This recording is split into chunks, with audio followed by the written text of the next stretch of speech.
ಈ ಘಟನೆ ನಡೆದದ್ದು ಗುರುನಾಥರು ವಿಶ್ವವ್ಯಾಪಿ ಆದಮೇಲೆ ದೇಹವನ್ನು ತ್ಯಜಿಸಿದ ನಂತರ ಭೌತಿಕವಾಗಿ ಗುರುವು ನಮ್ಮ ಮುಂದೆ ಇಲ್ಲದೇ ಇದ್ರೂ ಕೂಡ ಚೈತನ್ಯ ರೂಪಿಯಾಗಿ ಯಾವ ರೀತಿ ನಮ್ಮ ಪ್ರಾರ್ಥನೆಗೆ ಗುರುವು ಓಗೊಡ್ತಾನೆ, ಆಂತರ್ಯದ ಧ್ವನಿಗೆ ಯಾವ ರೀತಿ ಪ್ರತಿಕ್ರಿಯೆ ಕೊಡ್ತಾನೆ ಅನ್ನೋದಕ್ಕೆ ಇವತ್ತಿನ ಈ ವಿಡಿಯೋ ಸಾಕ್ಷಿಯಾಗುತ್ತೆ ಅಂದರೆ ತಪ್ಪಾಗಲಿಕ್ಕಿಲ್ಲ.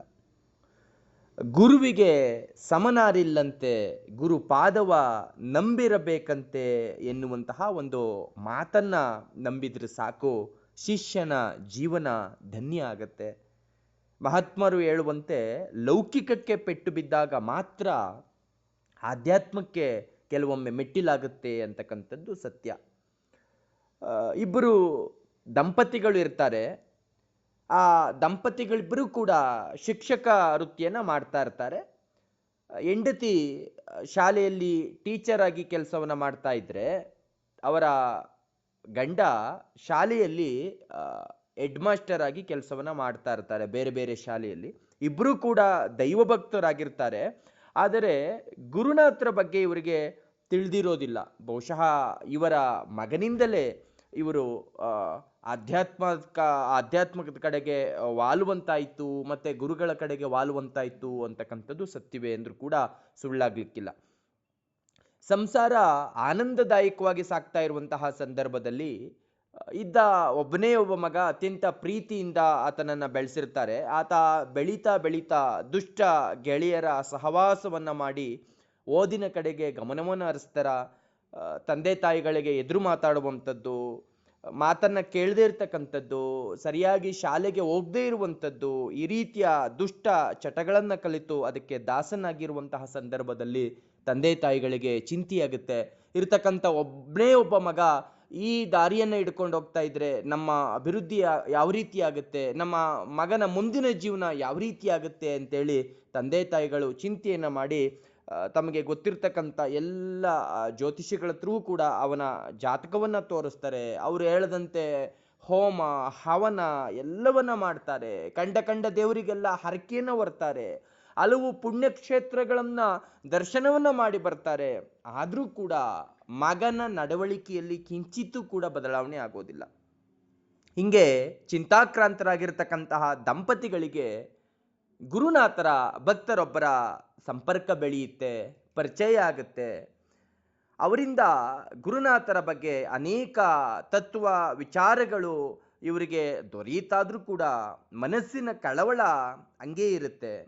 ಹಿಂಗೇ ಇರುವಂತಹ ಸಂದರ್ಭದಲ್ಲಿ ಒಂದು ದಿನ ಗುರುನಾಥರ ಭಕ್ತರೊಬ್ಬರು ವೆಂಕಟಾಚಲ ಗುರುಗಳ ಒಂದು ಬುಕ್ಕನ್ನು, ಇದನ್ನ ಅವಧೂತರ ಪುಸ್ತಕ ಇದು, ಇದನ್ನ ತಾವು ಮನೆಯಲ್ಲಿ ತೆಗೆದುಕೊಂಡು ಹೋಗಿ ಇದನ್ನ ನೀವು ಓದಿ, ಬಹುಶಃ ನಿಮ್ಮ ಕಷ್ಟ, ನಿಮ್ಮ ಮನಸ್ಸಿನ ಕಳವಳ ಸ್ವಲ್ಪ ಕಡಿಮೆ ಆಗಬಹುದು, ನಿಮ್ಮ ಮನಸ್ಸಿಗೆ ಸ್ವಲ್ಪ ನೆಮ್ಮದಿ ಸಿಗಬಹುದು ಅಂತೇಳಿ ಗುರುನಾಥರ ಪುಸ್ತಕವನ್ನು ಅವರಿಗೆ ಕೊಡ್ತಾರೆ.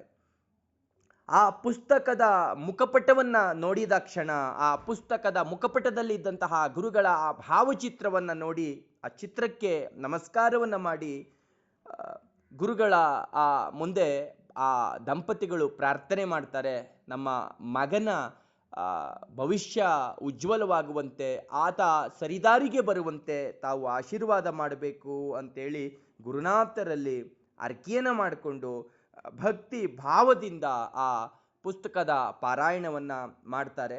ಮಗ SSLCಯಲ್ಲಿ ಉನ್ನತ ದರ್ಜೆಯಲ್ಲಿ ತೆರಗಡೆ ಹೊಂದುತ್ತಾನೆ. ಅದಾದ ಮೇಲೆ ಅವನನ್ನು ಮೈಸೂರಿನ ಒಂದು ಕಾಲೇಜಿಗೆ ಉನ್ನತ ವ್ಯಾಸಂಗಕ್ಕೋಸ್ಕರವಾಗಿ ಆತನನ್ನು ಸೇರಿಸ್ತಾರೆ. ಆದರೆ ಹಿಂದಿನ ಕೆಟ್ಟ ಚಾಳಿಯನ್ನು ಆತ ಸಂಪೂರ್ಣವಾಗಿ ಬಿಟ್ಟಿರದೇ ಇರುವಂತಹ ಕಾರಣಕ್ಕಾಗಿ ಮಗ ಮೈಸೂರಿನಿಂದ ಒಂದೇ ವಾರದಲ್ಲಿ ಹಿಂತಿರುಗಿ ಮನೆಗೆ ಬಂದು ನನಗೆ ಓದಲಿಕ್ಕೆ ಇಷ್ಟ ಇಲ್ಲ ಅಂತೇಳಿ ಹಠವನ್ನು ಹಿಡಿದು ಕುಳಿತುಕೋತಾನೆ. ಮತ್ತೆ ತಂದೆ ತಾಯಿಗಳಿಗೆ ಚಿಂತೆ ಆಗುತ್ತೆ. ಇಂತಹ ಅಸಹಾಯಕ ಸ್ಥಿತಿಯಲ್ಲಿ ಮತ್ತೆ ಗುರುಬಂಧುಗಳ ಮನೆಗೆ ಈ ದಂಪತಿಗಳು ಬರ್ತಾರೆ. ದಂಪತಿಗಳು ಬಂದಾಗ ಮತ್ತೆ ಗುರುಬಂಧುಗಳು ಗುರುನಾಥರನ್ನೇ ನೀವು ಪ್ರಾರ್ಥನೆ ಮಾಡಿ, ನಂಬಿರ್ತಕ್ಕಂಥವರನ್ನ ಗುರುಗಳು ಯಾವತ್ತೂ ಕೂಡ ಕೈ ಬಿಡೋದಿಲ್ಲ ಅಂತೇಳಿ ಅವರಿಗೆ ಪ್ರೋತ್ಸಾಹವನ್ನು ಮಾಡಿರೋದು ಅಲ್ಲದೆ ಅವರನ್ನು ಸಕರಾಯಪಟ್ಟಣದ ಗುರುವೇದಿಕೆಗೆ ಕರ್ಕೊಂಡೋಗಿ ಅಲ್ಲಿಯೂ ಕೂಡ ಗುರುನಾಥರ ಕೃಪೆ ದೊರೆಯುವಂತೆ ಮಾಡ್ತಾರೆ. ಆ ದಿನ ವೇದಿಕೆಯಲ್ಲಿ ದಂಪತಿಗಳು ಗುರುನಾಥರ ಮುಂದೆ ತಮ್ಮ ಮಗನ ದುಶ್ಚಟಗಳನ್ನು ಬಿಡಿಸಿ ಆತ ಸತ್ಪ್ರಜೆಯಾಗುವಂತೆ ಮಾಡಬೇಕು ಅಂತೇಳಿ ಪರಿಪರಿಯಾಗಿ ಬೇಡ್ಕೋತಾರೆ.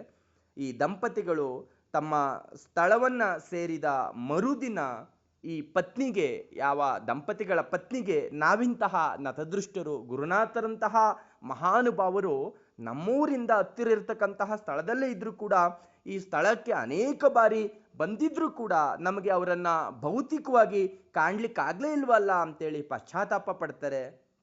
ಆ ದಿನ ಶಾಲೆಗೆ ಹೊರಲಿಕ್ಕೆ ತಡವಾಯಿತು ಅಂತೇಳಿ ಗಡಿಬಿಡಿಯಲ್ಲಿ ಹೋಗುವಂತಹ ಸಂದರ್ಭದಲ್ಲಿ ಒಬ್ಬ ಕೂರುಚಲು ಗಡ್ಡಧಾರಿಯಾಗಿರ್ತಕ್ಕಂಥ ಒಬ್ಬ ಭಿಕ್ಷುಕ ಅವರ ಎದುರಿಗೆ ಬರ್ತಾನೆ. ಅವರ ಎದುರಿಗೆ ಬಂದವನೇ ಕಾಲಿಗೆ ಚಪ್ಪಲಿ ಇಲ್ಲ, ದಯವಿಟ್ಟು ಕೊಡಿಸಿ ಅಂತೇಳಿ ಕೇಳ್ತಾನೆ.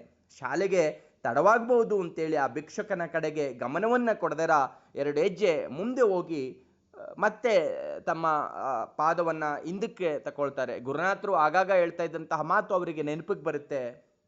ಕಾಲು ಪಾದ ಅಂತ ಹೇಳಿದ್ರೆ ಶನಿ ಅಂತ ಹೇಳ್ತಾ ಇದ್ದಂತಹ ಗುರುನಾಥರ ಮಾತು ನೆನಪಿಗೆ ಬಂದು ಮತ್ತೆ ಹಿಂದಕ್ಕೆ ಬಂದು ಹೇಗಾದರೂ ಆಗಲಿ ಅಂತೇಳಿ ಆ ಭಿಕ್ಷುಕನಿಗೆ ಚಪ್ಪಲಿ ತೆಗೆದುಕೊಳ್ಳುವಷ್ಟು ಹಣವನ್ನು ಕೊಟ್ಟು ಆ ದಂಪತಿಗಳ ಆ ಹೆಂಡತಿ ಶಾಲೆಗೆ ತೆರಳುತ್ತಾರೆ.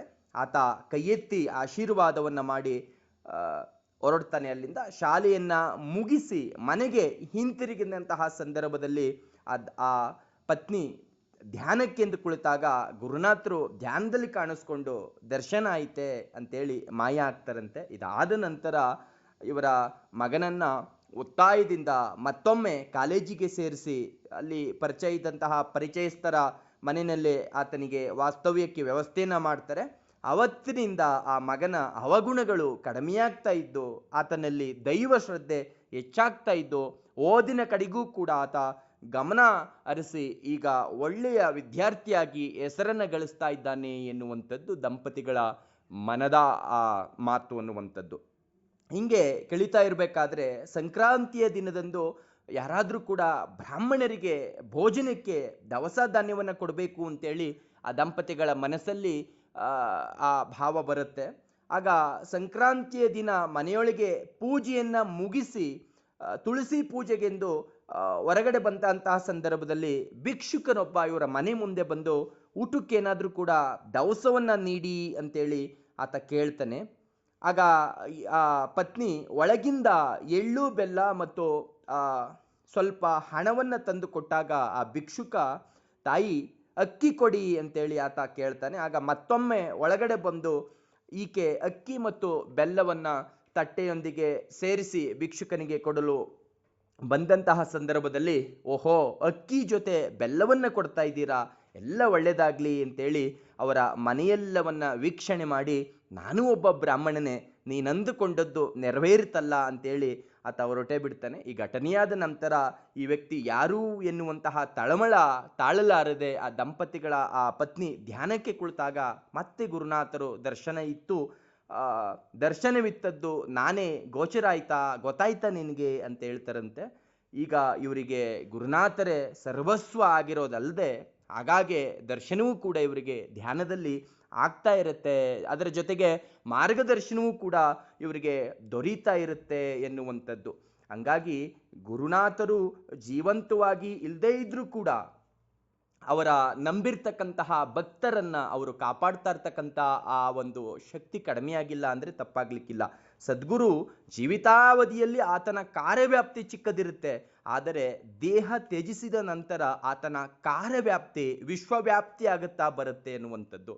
ಇದನ್ನೇ ಸಂತ ಕಬೀರರು ಇಂತಹ ಸದ್ಗುರುವಿನ ಲೀಲೆಯನ್ನ ಆಕಾಶವನ್ನ ಕಾಗದ ಮಾಡಿ ಸಾಗರದ ಜಲವನ್ನ ಶಾಯಿಯಾಗಿ ಮಾಡಿ ಬರೆದರೂ ಕೂಡ ಮುಗಿಯದು ಅಂತೇಳಿ ಅವರು ವರ್ಣನೆ ಮಾಡ್ತಾರೆ. ಹಂಗಾಗಿ ಗುರುವಿಗೆ ಶ್ರದ್ಧಾಭಕ್ತಿಯಿಂದ ನಮಿಸಿ ಗುರುಕೃಪೆಯನ್ನು ನಾವು ಗಳಿಸಬೇಕು ಎನ್ನುವಂಥದ್ದು ಇವತ್ತಿನ ಈ ವಿಡಿಯೋದ ನೀತಿ ಪಾಠ.